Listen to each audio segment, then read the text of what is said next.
Welcome to the Motivated Martial Arts Podcast. Your hosts, Jackson White and Gavin Cook, have been friends and Taekwondo training partners for over 40 years.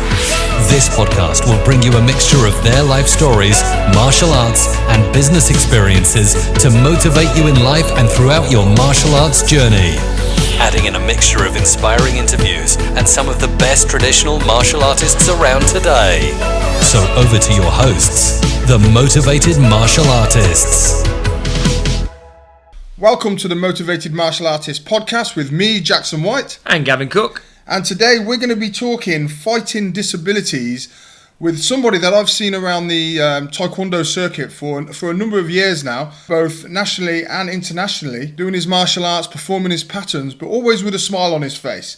And I know this chap, he has some disabilities, and we really want to get him onto the show to talk about how Taekwondo has really helped him in his life and with his disabilities. Matty Moore, how are you? Good morning, boys. How are you doing? We're good, thank you, Matty. Are you well? Yes, I'm fantastic, thanks. Great to have you. Great to have you on the show, Matty. Yes. Thanks very much, boys, for being on your show. It's an absolute pleasure. We're going to kick off with the first question, so really over to you, Gavin. Okay, thank you, Jackie. Okay then, Matty, so I suppose we just want to learn a little bit about your early life, really, and your childhood and what things were like at school and all that sort of stuff. So maybe take us right back to the beginning when you were a youngster. Absolutely. When I was 2 years old, I was diagnosed with Asperger syndrome. It's autism, and I absolutely struggled with my communication and my comprehension to other people, and I was bullied at school because I was in a special unit, and it was I had a pretty difficult time, really, pretty much overweight, and I had no interest in sport whatsoever. And what sort of interest did you have at school, Matty? Sorry, Gavin? What sort of interest did you have at school? You say you wasn't really into sport. Was there any other sort of things that you really were into at school? Well, at school I was pretty much into cookery, but I wasn't really strong, like really fussed with PE. I was like no, I don't want to do PE. I don't know why, but it wasn't a thing for me. But I was perfectly all right with the rest of my subjects. But I was always in a special unit in primary school, secondary school, and possibly nursery. So okay. Yeah, it was. I didn't know I was autistic back then till I was a bit older, and that's who I was when I was young. I was autistic. Struggled with my I did struggle with my communication with other people. So yeah, that's who I was when I was pretty much younger. Okay, so talk to us a little bit about you say when you was at school you was in like a special unit. How was that? How did you how did you feel about that at the time? It was I felt like I was in someone's arms. I'd been given so much support and on subjects that I was struggling on, but when the years flew by, I started to get used to my subjects. One of those subjects was ceramics, pottery, and I found it dead easy. And but other than that, I did IT. But then when I realised that I found it dead easy, the teachers thought who was my obviously mentors, I thought myself, I said, you know what? I can do this on my own with no trouble. So, not all I wasn't on my own all the time, but occasionally if I needed some help. But yeah, I was really confident on the subject I was focusing on, and yes, I'm being given some fantastic grades, good GCSEs. Oh, good. And good A levels. So I had some very proud moments. When I was at school, and I had a lot of friends at school that I got on with. But well, you can get good and bad ones. But yes, I got on with like all the teachers at school. I still miss most of my teachers. That's how I I wasn't a kind of student that didn't go on with teachers, but I got on with everyone. My classmates, my teachers. It was a happy circle all around when the years came by. We've seen that now, Matt. Watching you just circulating around the competitions, interacting with people, you do seem to get on with everybody. What age were you diagnosed at, Matt? Oh, I was diagnosed when I was 2 years old. Oh, you were diagnosed that too? And I found out when I was autistic. I was 14. Right. Okay. Till I found I was asking my family, said, like, why am I in the special unit? And I said I was autistic. I thought autistic began with an O. Okay. Right. But I looked that up, and I refused to believe I was autistic. And for example, when someone said, "Are you autistic?" I said, "No." I hate. To be honest, when I was a lot younger, I hated being called autistic. But when the years came by, I got used to it, and I admit it, and I was proud I was autistic, because it's all about my hashtag ability, not disability, and there's plenty more to talk about it. And it's great to hear that, Matty, as well, because I'm sure there's a lot of youngsters out there that are in the same position, that are probably dealing with that same issue right now, and probably a lot of them are just like you, are sort of refusing to admit that they've got they're autistic, or they've got any type of disability. And like you said, I mean, it's something to be proud of, isn't it? And to use it to your benefit. Oh, absolutely. I do show my biggest sympathy to other people, like parents who have autistic children, and I'm more than happy to talk about my disability to other parents, of how of my journey and the struggles, and I understand how they feel, and how when I see their kids have hard times, it's like bringing back, and I show massive respect to all people with disabilities, like myself, all of them. All I think of is I show them respect. Yeah, that's what I look on, and and I'm more than happy to talk about it, and I understand the struggle, and of how I experienced it. So, what age did you get into martial arts then, Matt? I was 14 when I started Taekwondo. It was in the west. It was in the west end of Newcastle. Before I started, I was very overweight. I think I was nearly 16 stone at the age of 14. My mum, my aunt, and my cousins suggested Taekwondo to me, and I wasn't interested at first thought. Then I decided to give it a shot after they kept asking me multiple times. We should go do Taekwondo. They said, "Go on, do Taekwondo. Taekwondo, it's good for you." You see, I was like, I raised my shoulders and said, "Fair enough, I'll give it a shot." So my first lesson, my cousin had given me flavours of how to enter dojang with courtesy. For example, bow by the door, say sir. And as soon as I entered the dojang, I was really nervous, very timid, and a lack of confidence of making new friends. I kept looking at myself in the mirror of how I then realised how I'm going to lose that weight, because I've been a pretty much overweight person, overweight boy for a very long time. Yes, that was the 13th of May 2010. It was when I think about it, it's amazing how long I started. It was just, and like till today, I feel like a very healthy man. It's like fresh and healthy. Brilliant. I mean, it's a daunting experience, I think, for anybody first walking in the dojang for the first time who's never experienced martial arts. Talk us through how you maybe felt when you walked in that dojang for the first time. Yes, I only knew my cousin. He started before me. Yeah, he started before me. Okay. I was like, I didn't talk to him pretty much on the first lesson. All I heard, I just took his advice and said, "You just bow by the door, say sir, And yeah, that was pretty much the first couple of flavours of Taekwondo when I very first started. And that's how I felt. I was really nervous and timid when I first started. It was indescribably nervous. That was that was my first impression when I first entered the dojang. I mean, it was big. There was a lot of kids. Well, most of them have left over the years, which is it was pretty sad. But yes, I carried on, and I'm just proud of who I am. I'm just proud of how I turned out.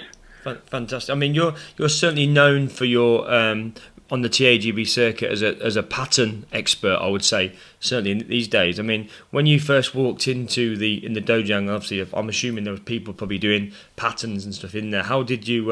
Is it something that you looked at them and thought, oh yeah, wow, I want to be able to do that, or was that something that came a bit later on? Well, I wasn't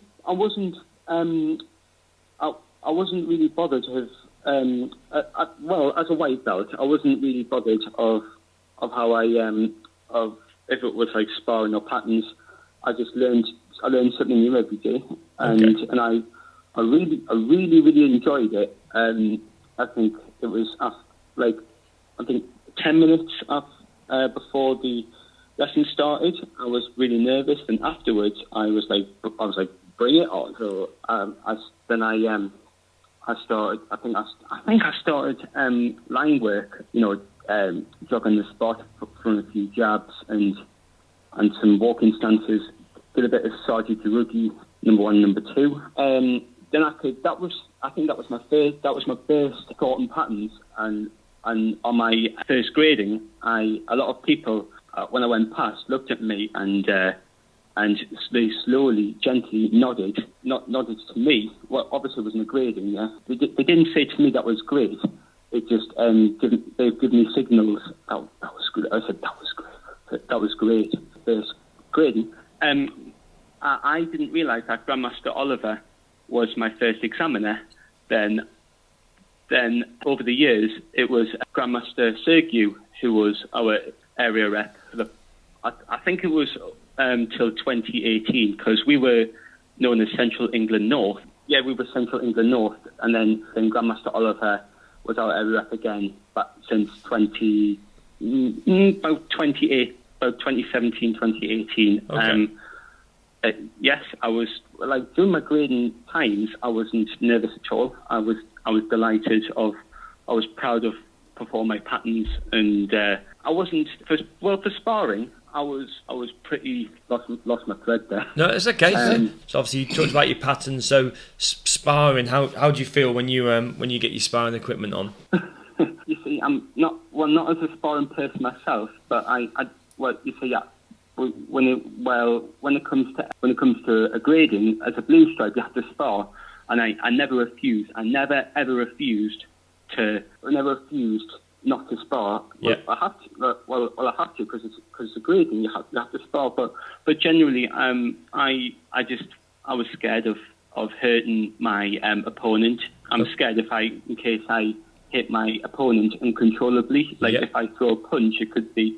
You see, if I throw a gentle jab, it could be strong, and that's how I have to keep my contact light. But yes, I was more of a patterns person. The first thing I do when I enter a dojang, I go straight to my patterns as a warm up for myself before the class starts. Sorry, sorry, mate. Would you say that patterns have almost become like a way of therapy for you in terms of dealing with your disability? You see, with my condition, I do get very obsessive most these days. I do put my obsession to my patterns, and you see, an obsession can be a positive than a negative. It can, you see, obsessions could be positive, can be negative. But as a positive for my patterns, you see, I get used to it, and I get very fussy with my own stances. Now, then I realise if it's too fast or too slow, then I'm perfectly good timing. My thought is, in every stance, every move, you should breathe in slowly and breathe out with full power, and on a solid stance till you get out of breath for a split second, then repeat, and then do the next, carry on to the next move. But when it comes to a continuous combination, I breathe. I have one. When it comes to a continuous motion in a pattern, like for example, low block, then rising block in Dangun, I breathe in, breathe out, that breathe out, breathe in, breathe out. But I don't fully breathe out. I breathe in halfway, so so it's all in one move, like 1, 2, 3 instead of 1, 2, 3. So it's 1, 2, 3. So I don't have to make those combinations slow.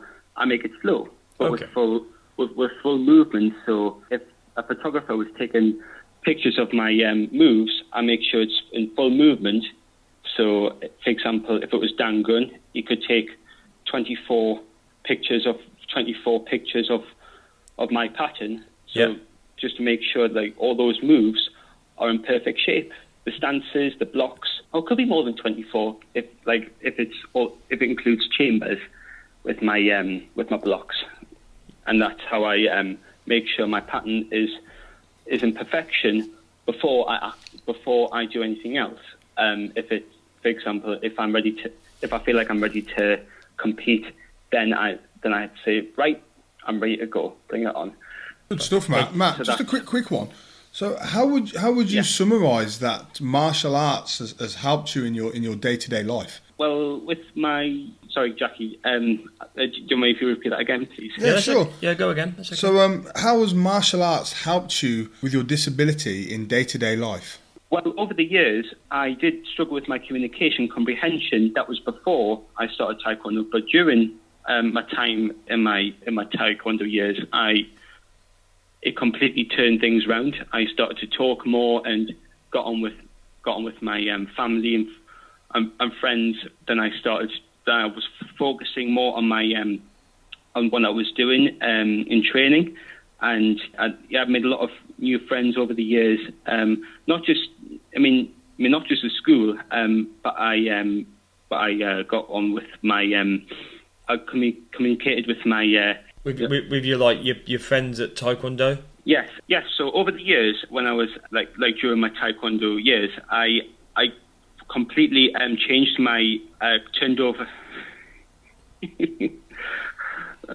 Gave me a long speech. Okay, so Matty, obviously, you're a regular on the competition circuit.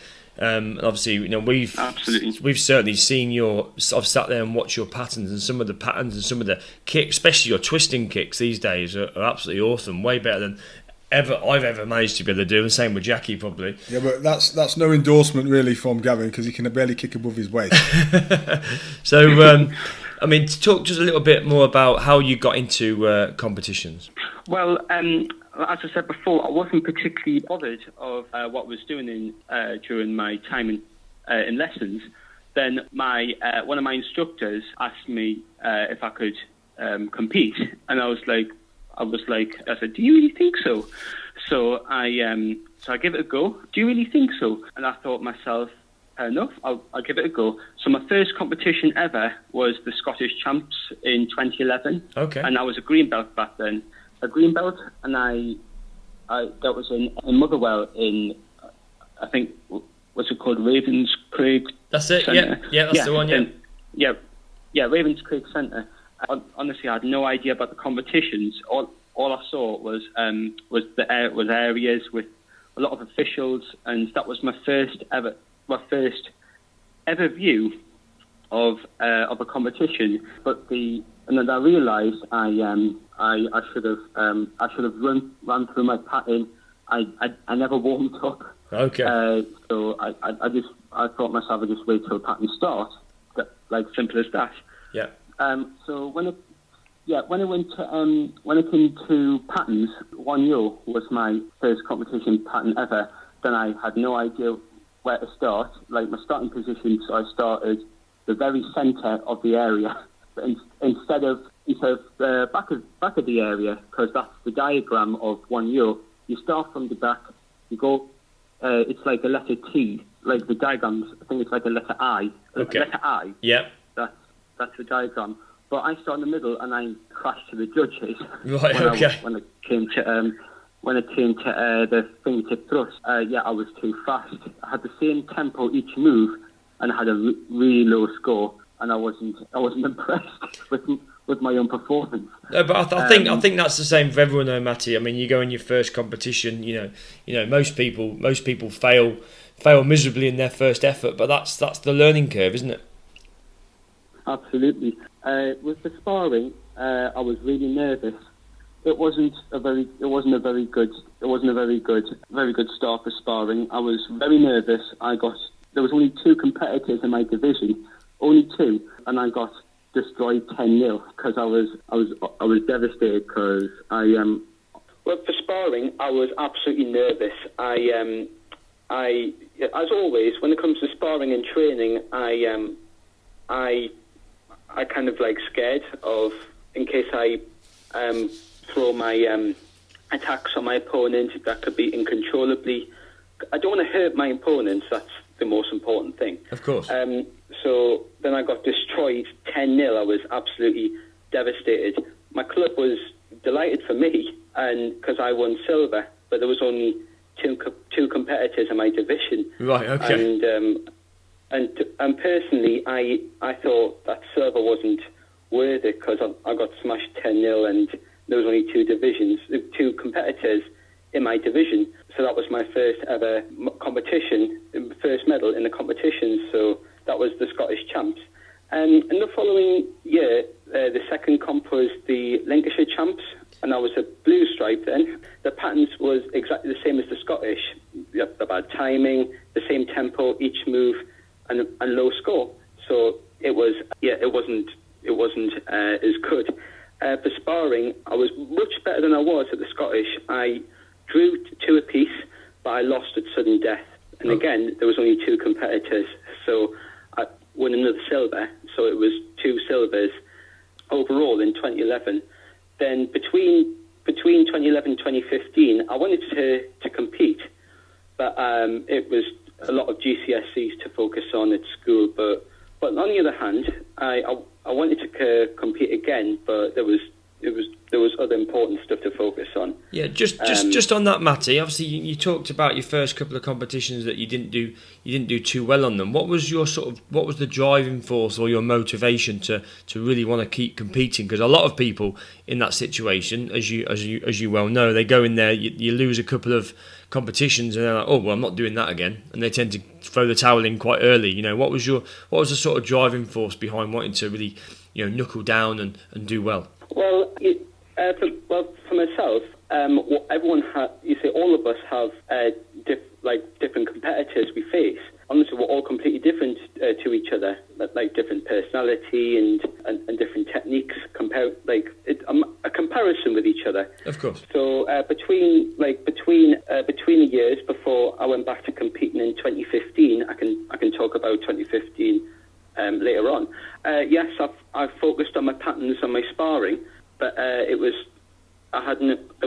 no competitions between, so it was no pressure. But yeah, when I left school, then there was nothing to focus on. Well, except work. I had a job since I left.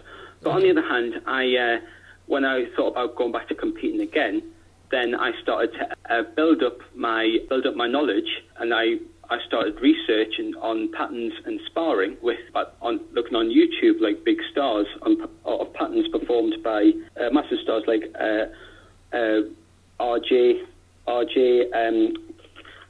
Cap Pearson, Sebastian Frary, all these big stars, and Glenn Edwards also. It was before I actually met them in real life. I thought to myself, right, that is it. I need to start picking up my patterns and my sparring. So I was like pointing to the screen when I was watching my videos and said, right, that's it. I'm gonna start picking myself up more, and I did in 2015.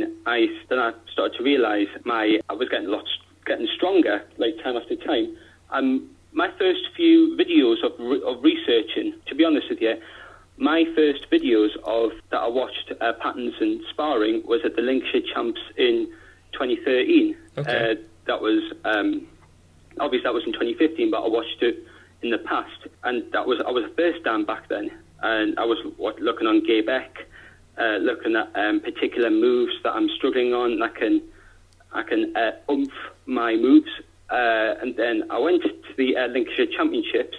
That was my first comp as a black belt.